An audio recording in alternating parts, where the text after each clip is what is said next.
Greetings and felicitations, my fellow perceptive purple people. I had not actually planned on starting this series of discussions until after production of the basic platform discussions and definitions videos were completed and up on the discussions playlist on this channel.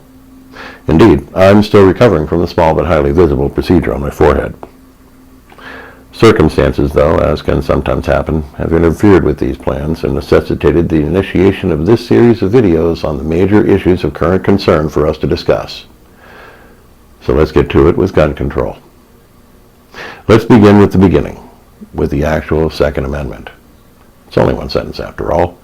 A well-regulated militia being necessary to the security of a free state, the right of the people to keep and bear arms shall not be infringed. Now, the NRA and extreme Second Amendment supporters all concentrate on that last part of a single sentence, the right of the people to keep and bear arms shall not be infringed, without consideration of the sentence as a whole. Also, these same people love to remind us of the fact that the keeping and bearing of arms by the population was to overcome a government that had become tyrannical, though the term tyrannical seems to have multiple meanings among these very same people. A dangerous mix, to be sure. But let's look at that claim.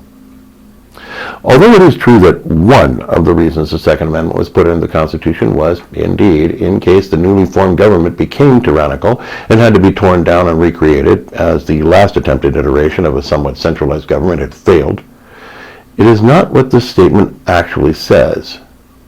When read in its entirety with consideration of the events of the time I just referred to, one gets a decidedly different take on its intent.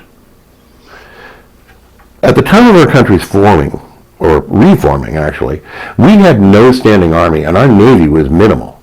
If this newly formed state was to be secure in its freedom against external attack, there needed to be a trained populace in readiness for conscription into a reasonably functioning army for the immediate defense of the government, not its destruction.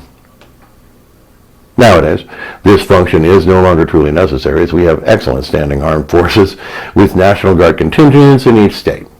Therefore, if a fresh 18-year-old young adult wants to get their hands on weapons other than basic hunting and home defense, then a reasonable constitutional requirement to have the training and command supervision to maintain the safety of the individual, as well as the community, would seem appropriate. Yes, this also means a willingness to allow for militias, including certain types of weapons enthusiast clubs, provided they are regulated by the states pursuant to federal guidelines that are constitutionally sound. But, clearly, access to military weapons should be limited to those who have legitimate needs of those weapons, with all of the appropriate regulations attached. This isn't actually all that new of an idea. Collectors of certain firearms already have legal regulations to follow for their collections. This would be similar.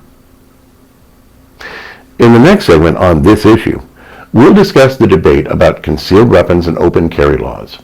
In the meantime, it's your turn. I've given an initial purple position. What do you think? Obviously post it below for the debate, unless, of course, you really think the initial position is good enough, in which case, let me know that too.